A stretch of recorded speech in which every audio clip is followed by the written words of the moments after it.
Welcome to the UIAAA Connection podcast. We thank GoFan and VNN, the exclusive sponsors of the UIAAA Connection. Now operating as one combined company, GoFan and VNN offer a seamless experience through digital ticketing and athletic websites.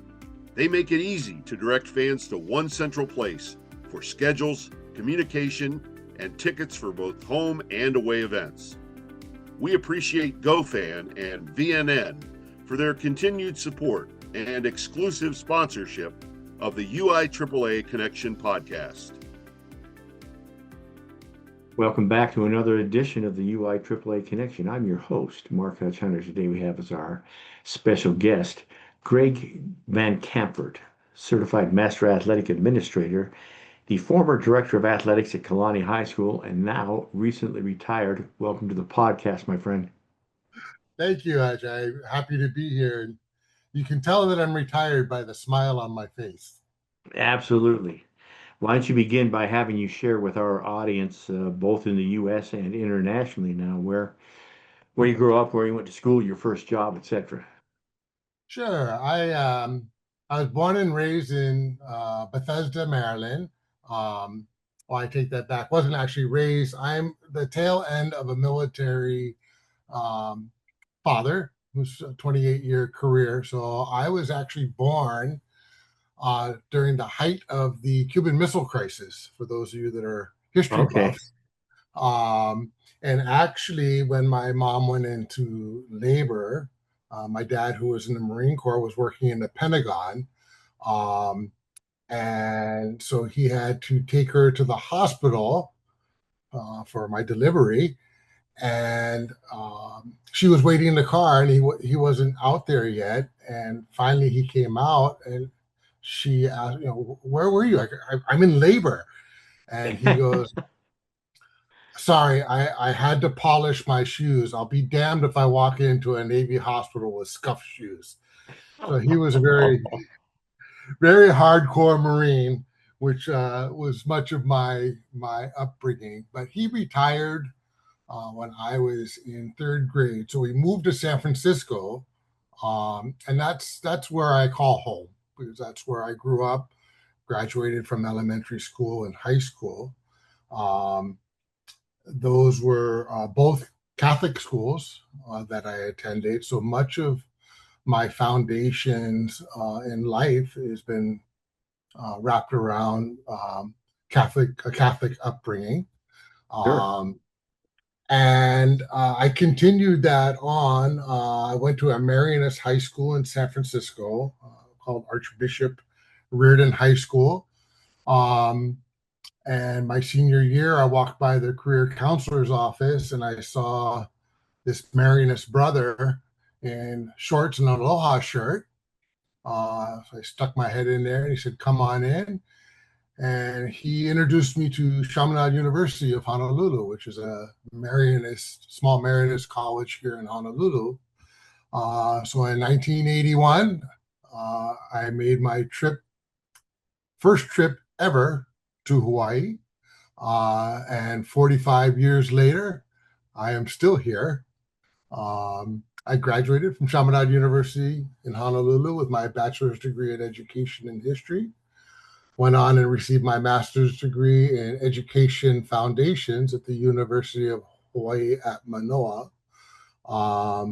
And that's kind of how I ended up here. Met a very lovely young lady at the time. We got married, had 2 kids, and still happily married. And she is happy to have me back as a husband after my career as an athletic director. Absolutely. So that's kind of the upbringing of how I got from San Francisco to Hawaii. And so let's have you talk to our audience. So moving around a little bit, and I realize you were in San Francisco. Did you have a chance to play sports as a kid in the San Francisco area? And then what made you decide then to go into athletic administration at a college?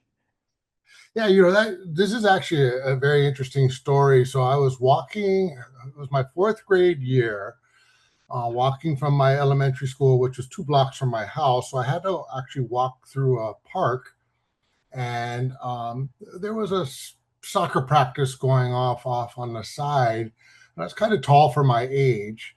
And this gentleman, Coach Walsh, very heavy Irish accent, um, came over to me and said, "Hey, can you go stand between those two cones and see if you can stop the ball from going by you?"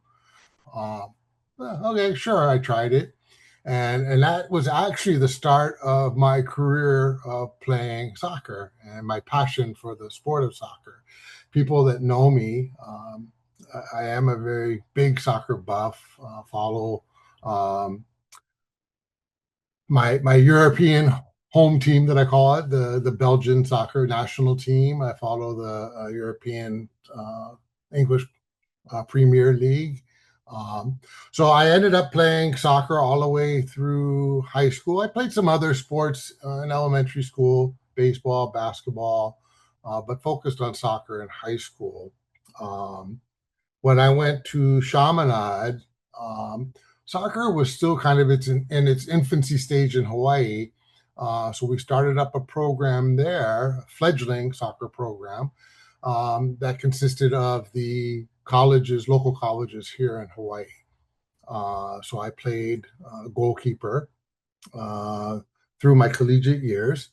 And now Chaminade has a well-established athletic program and soccer program. People will remember Chaminade for basketball, the big game against then number one Virginia. Absolutely. Yes, Absolutely. I still remember that.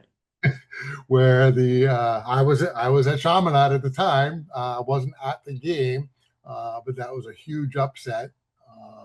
So that's the fame to the university to this very day. So the interesting thing, that participation with soccer and Coach Walsh. Ironically, in my junior year, I was asked by my elementary school, St. Gabriel's, if I could come back and coach one of the teams at the school. So I came back and coached a seventh grade soccer team at my elementary school. And that was my very first coaching job. And I got an interesting story about that because it also gave me my very first valuable lesson as a coach. So we had one practice, and this kid was not putting out a lot of effort at practice and goofing around. And finally, I pulled him aside and I ripped into him. I was scolding him, yelling at him, a good couple minutes. And when I was done, I looked at him and I go, "What do you have to say for yourself?" And he looked at me. He goes, "Coach, when you yell at me, how come you don't look me in the eye?" I was like, I was a loss of words. I looked everywhere but at him. And that was a very valuable lesson that I took with me. And when I spoke with my athletes in the future, to make that importance of making that eye contact, seeing their expressions. So I traveled to Hawaii. I continued coaching some various club teams in Hawaii before landing my first assistant coaching job at McKinley High School. I coached there for a couple of years before I was hired as a teacher at Kalani.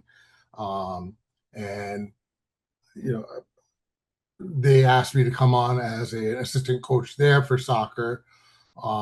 So I started my career teaching and coaching at Kalani High School.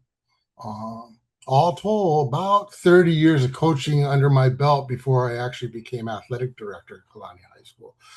All 38 years of my career has been at Kalani High School. That was the only school I've ever been at. That's awesome.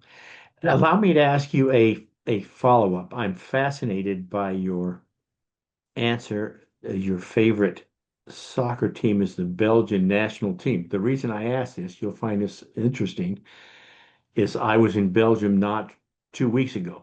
Yes, you were. I And saw and that. and I will mispronounce the names. I call it Ghent, but I know you call it Kent or Yeah, something like that. I was correct. in Bruges, which is obviously Bruce. mispronounced.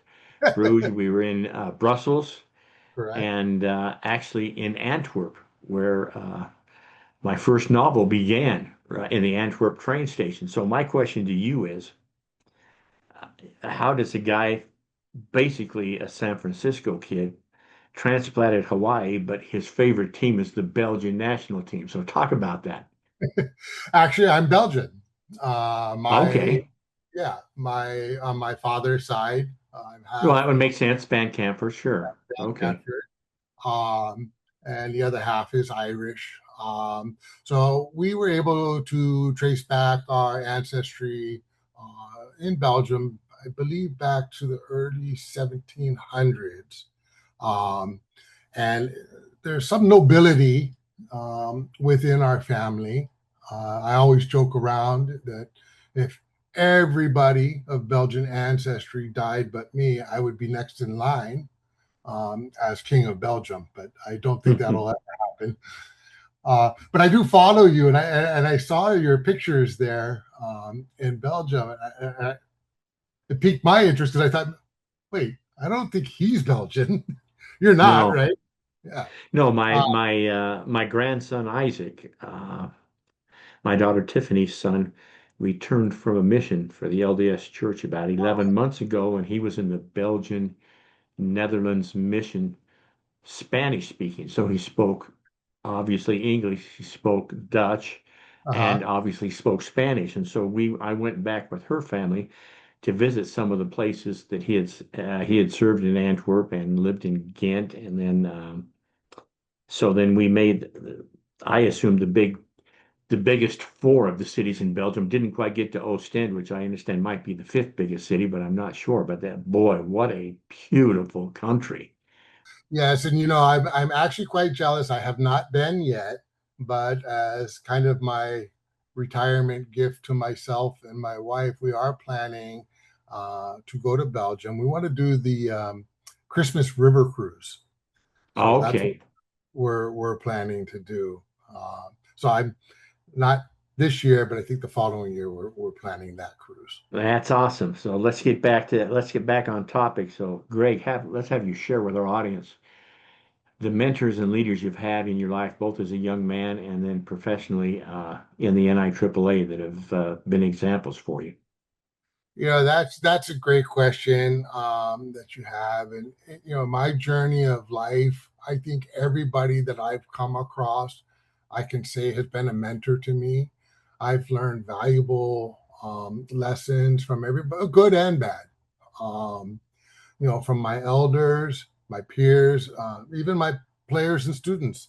Again, my very first coaching job, when I didn't look that player in the eye, he that was a mentor to me. It was something that I learned and valued and took with me. Um, so I kind of see everybody as being the building on the foundation of who I am and provided guidance in my life. To pick the most influential, I I'm going to have to start with Brother Elmer Dunsky, who was my counselor at Chaminade University. You got to imagine now an 18-year-old boy flying to Hawaii, first time ever. There are just a few distractions that can be had uh, Yes. that may detract you from your reason of attending college. Um, and so this individual really kind of guided me. The funny story is he would call me into his office, and I always knew that I was going to be redirected because he would begin with, "Let us pray." And that was a Mhm. sign to me this guy is going to get me back on the right path. Um, so he never gave up on me. He was a big baseball buff. So we like to talk a lot of baseball. He played as a kid and coached as a kid. Um, but he really was the one that guided me through my college life and really kind of increased my love for teaching. And I've always believed that I'm a lifelong learner. So I think that is really what drove me in my coaching, because it was an extension of my classroom. I was doing something that I love to do. So again, Elmer Dunsky in my college life was critical. I had some teachers in elementary school and high school that were a great influence on me. But I do have to say the final person is my wife. My wife has been someone who has been by my side for 28 years, has seen it all, seen me as a teacher, seen me as a coach, became an AD widow, became AD. And to observe her raise two wonderful young men, without a lot of me being around, was amazing. And so again, I look at her as one of my mentors too. Thank you for sharing that. Let me ask you a little bit of a personal question here, Greg. What's your biggest failure or disappointment in life, and what did you learn from it? Yeah, I know that's a question that we like to ask in interviews with coaches to see how their responses are. And I've always felt that failure is such a harsh word to use, or a harsh term. And I'd like to think that I have none. Not being egotistical, but I think I've had many situations where I've learned invaluable lessons. And I don't want to call it a failure. Maybe I didn't do things the best way, didn't use best practices. But when I've had these situations come up, I always fall back on my foundation of being a lifelong learner. So what is it that I can take away from this situation? This is going to kind of throw you off a little bit. I think the one regret that really still bothers me is not being or not having the opportunity to take my wife to the NIAAA conference. Not on purpose. It was just a circumstance that allow for it. And why I find that so regretful is I think that would be the only place where she could be able to see what we really do. Absolutely. For me to come home exhausted and say, "Oh, I had to do this, and this," that's just me doing one job, one person. But the much bigger picture is what we all do, and what we all promote in education, interscholastic athletic. So I really wished that she could have come to just one to really see what it is we do. Yeah, well said. Let me ask you this, Greg. You're at Kalani High School. You become the athletic director at some point. How then do you become involved in IATA? After that, obviously, the NIAAA. Take us quickly through those steps, because Yeah, Hawaii is a famous. I mean, they're well respected and well known nationally among the state associations. oh yes, HIATA. As soon as you become an athletic director in Hawaii, you become a member of HIATA, and those HIATA and the NIAAA really are the two most endearing things that I enjoy being an athletic administrator. I wholeheartedly embrace these organizations for what they had to offer, and they certainly left an indelible influence on me. When I first walked into HIATA and seeing the likes of Coach Don Botello, and I think he just recently passed away. He was an awesome person. Coach Alex Kane, they were intimidating at the very least. And then you see this person by the name of Blaine Geisen at the podium as the conference moderator.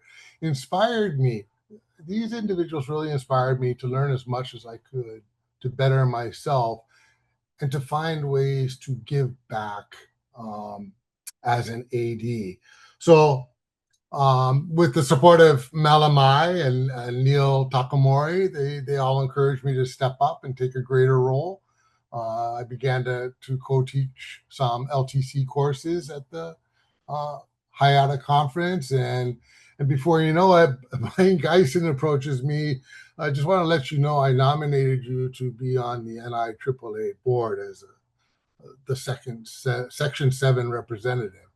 I was like, what? I mean, I had been to the NIAAA conferences, but I had no idea what the board would entail. You had no idea what you'd look like wearing that blue jacket. I was going to put it on today, but I don't think the buttons would fit. But interesting, you know, later on, I was asked to be the new conference moderator for IAAA. So little did I comprehend during the time, I was actually following in Blaine's footsteps. Mm-hmm. You know, so I still help out with IATA. Most recently, I was helping the executive director, Bill Villa, and Darren Oshiro, another fellow board member, to help out with IATA's new strategic plan. And it's really been exciting to see how IATA has transformed over the years and the direction that it's going in. Again, there's great people that you wanted me to reference. Coach Don was as gentle a person as one could know, calm, reassuring, quick to flash a smile at you, really put you at ease to have a conversation. Irv Cow, legendary AD from Kamehameha Schools. He retired shortly after I became AD, so I didn't have a lot of interaction with him. Blaine Geisen, not exactly sure what he saw in me, but he saw apparently some potential in bringing out the leadership skills that I had. So I've always admired his abilities as servant leader. And Kiki's my favorite local boy. Yeah, such a carefree and fun persona. And this guy has a million stories and is quick to share them with you. Many of them funny in nature, but you know, at the end of the night, when you get back to your room and you realize, wait, you know, that story had an important lesson embedded. And you're like, wow, that's going to help me be a better AD and a better person. So, you know, Hawaii has a lot of great, really good, hardworking athletic directors, and it's refreshing to see new ones stepping up and taking leadership roles. Darren Oshiro, obviously, being the most recent. Sure, I've had Darren on the podcast. I've had Bill on the podcast, and of course, I think back to all that, and I'm going to forget some people, so they're probably angry. But I mean, I remember seeing Ricky and Kiki when we were on the cruise with the Godfather over on the Big Island. You know, Mel, I was taught for years with 790. Herbie Lloyd, Neil, I met when I first got to Hawaii. I haven't seen Neil in probably 20 years. Just so many famous Hawaii people. I mean, talk about the blessing of just being around these people and working with them. Yeah, you know, it's a feeling that it's not easily described, but you feel a comfort and a support group in those individuals, quick to be there for you, no matter what your needs are. So again, the people in Hawaii, you know, it's a great place to work. The culture and lifestyle is wonderful. The people are great. You know, the NIAAA Board of Directors, I don't know if you wanted me to touch upon that, but you might as well just go right into that, because that was my next question. Talk about the well, because there's not a whole lot of people that get a chance to serve. So talk about that and share some stories. I when Blaine said that, you know, he was putting my name forward for that position, he tried as best he could, but I think he deliberately didn't tell me everything. I think it was more I needed to experience this on my own. So I pulled into a shopping center parking lot after school one day on the way home, and my phone rang, and it was a long distance number. And this person said hello. I said hi. He goes, "This is Jeff Sitz. I'm going to be the incoming president for the NIAAA Board. Just want to know how you're doing." And I was like, "What? Why are you calling me?" And that simple phone call set the tone of what I was to expect with the Right. NIAAA Board. The very next phone call was Scott Nordy from Washington. Okay, from Washington, sure. Scott goes, "I'm going to be your mentor on the board." So board members, I get certain board members are able to be mentors for the incoming board members, and Scott was assigned to me. And he goes, "Okay, so you have your first conference, our first meeting coming up in Indianapolis. So are you all set for that?" I told him, "Yeah, I have my flight all scheduled. I'm taking a red eye, getting in on the morning of the first meeting." And he goes, "Wait." He goes, "No, that's not going to happen." And I'm, "No, I have no problem flying a red eye." He goes, "No, your head is going to hit the board table so hard during the meeting. You don't realize how far you're flying and the time distance." He goes, "I'm calling Mike Blackburn right now. We're going to have Patty change your reservations. So you come in the day before the first meeting." So best piece of advice that I got from my mentor was Absolutely. getting there before. My first experience of the once around at the table was kind of a funny experience. Was we had Rich Barton and Jeff Sitz up Big there. Rich, yep. Yeah, and you had the outgoing president and the incoming president. And so they started off the once around at the end of the meeting. And I was one of the last people to go. And again, Blaine kind of warned me about this, but you really don't understand the value of that once around until you actually experience it. So there's a lot of tears and a lot of very emotional stories, powerful stories shared amongst this very unique group. And so I noticed Rich and Jeff were downing, I guess their favorite drink was Mountain Dew. So it finally gets around to me. They're in tears and other people are in tears. And all I could say as a newbie was, "I don't have any empirical evidence, but apparently Mountain Dew makes people cry a lot."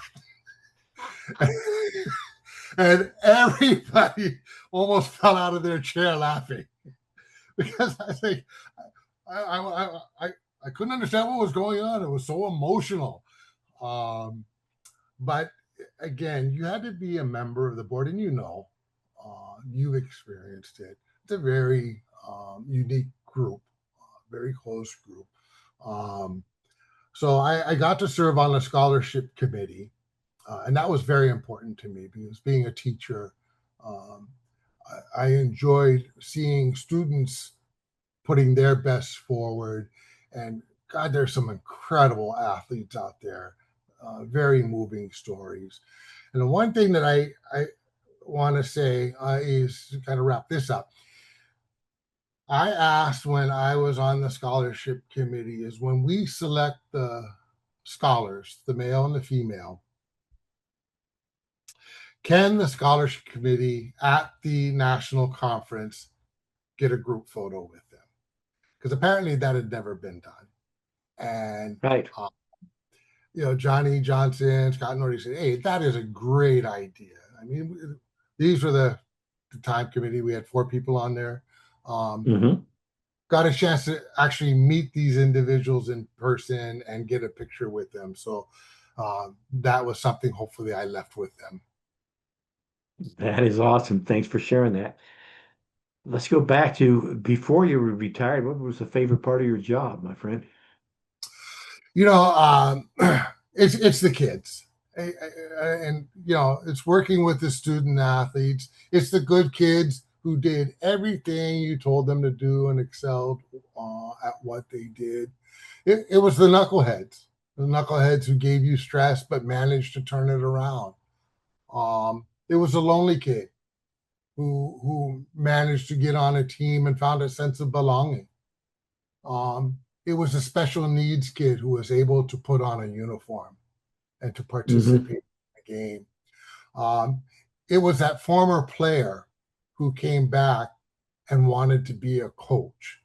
And I've always believed that one marker of a successful athletic program is the number of alumni that come back and coach on your staff. And I had very high numbers with that. And I've had students and that I taught who came on to be teachers and coaches, and some have become principals. So really, that would be the main favorite part of my job. Working with a dynamic group of coaches every year and helping develop them in being better individuals was another part of the job that I really enjoyed. And lastly, in Hawaii, we're isolated out in the Pacific, so we have to travel if we want to do anything significant. So I was really fortunate and blessed to have traveled with teams, and I actually took 3 teams to Japan and engaged in competitions with schools in Japan. So that was also very fun. That's awesome. Let me ask you a follow-up. I should have asked a few questions ago back when you were on the board, but one of the trips you made was obviously a trip to the Utah conference. And I just wanted your impressions because you went to other conferences, obviously, in the Section 7. And for our Utah listeners, you got a chance to meet the Utah people. For just a quick impression about the Utah conference. Hey, I'm going to tell you, I'm very partial to Section 7. I think it's the best section of all of them. Yes, I did go to the Utah conference. That was an excellent conference. Very impressed at how well organized it was. And the one thing that really impressed me was the number of students that you had attend and recognize that conference. You guys are very well set financially in your golf tournament, your scholarship programs for the kids. You have a lot of great people in Utah. I mean, I can't name everybody, but great people. I am going to share this story, and I know you know it very well with your Utah listeners. When I was at that conference, I came down with pneumonia. I remember.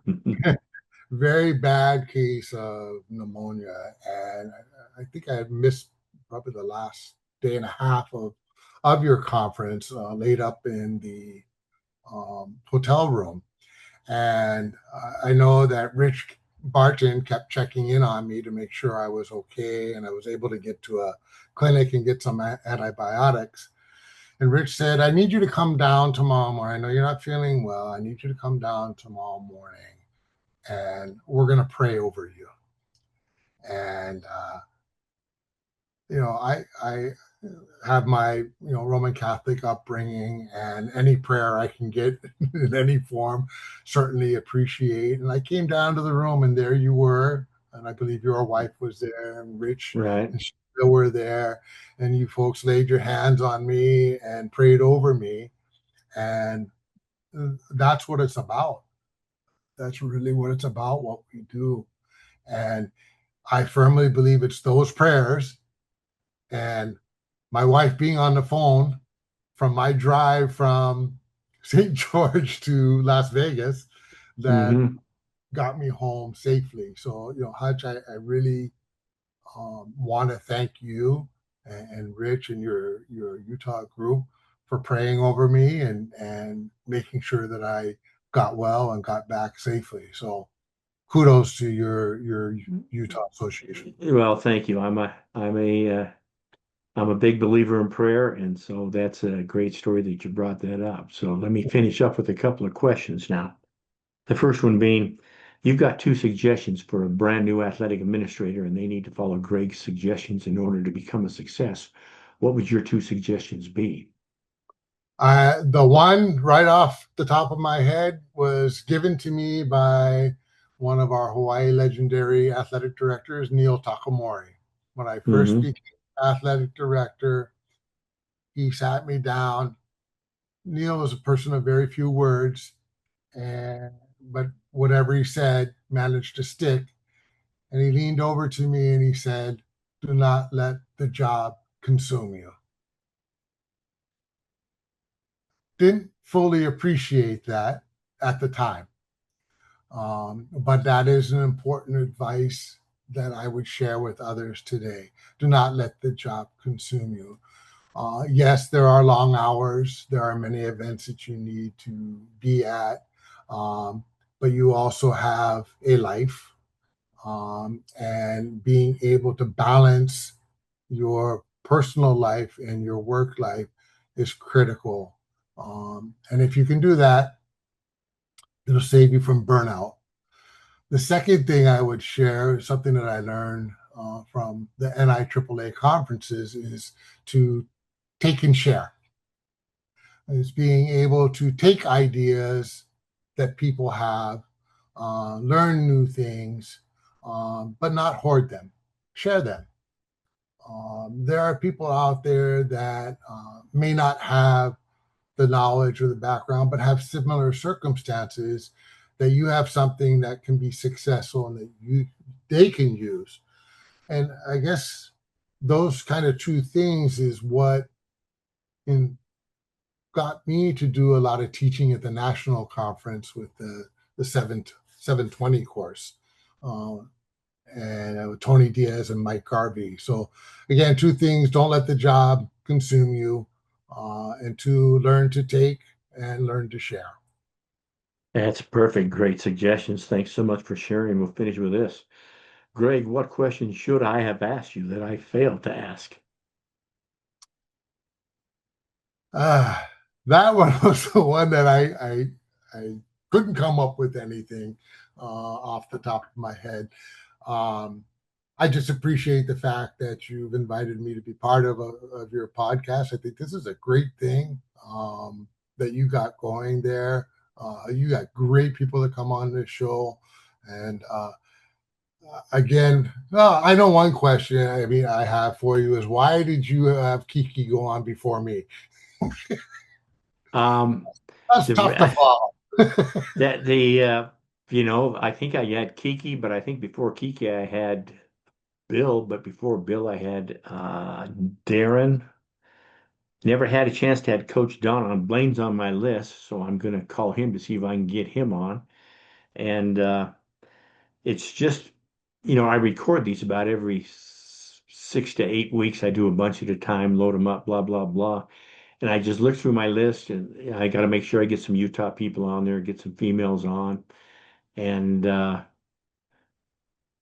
Kiki's name came to me, then your name came to me. And then, like I say, hopefully when I get a hold of Blaine, you'll have made a phone call. And so he'll say yes. And so he'll be on. But I mean, my Hawaii friends, I mean, there's like, I've mentioned what, 10 or 12 of them earlier, but the list goes on further than that. Hawaii is such a great place, and I've got so many dear friends there. So hopefully you don't take that personally. It was just I had to interesting. I Just had to joking talk with to you. Kiki. When I talked to Kiki, he wasn't sure he was going to be on at first. He says, "Well, I don't know if I That's have a whole lot to say." That well, that's Kiki like that. But I said, "Hey, you'll be fine." Blah blah blah. So yeah. I found the story on the trip to Hana fascinating. I have not been to Hana myself, um, yeah. but on that part of the podcast, quite interesting. Well, perfect. On that note, that wraps up this edition of the UI AAA Connection. Again, our special guest today has been Greg Van Cantfort, former Director of Athletics at Kalani High School, Certified Master Athletic Administrator. Thank you, my friend, for being on the podcast. Okay, thank you so much, Hutch. Aloha. Aloha for the rest of our listeners. We hope you tune in again next week for another edition of the UI AAA Connection.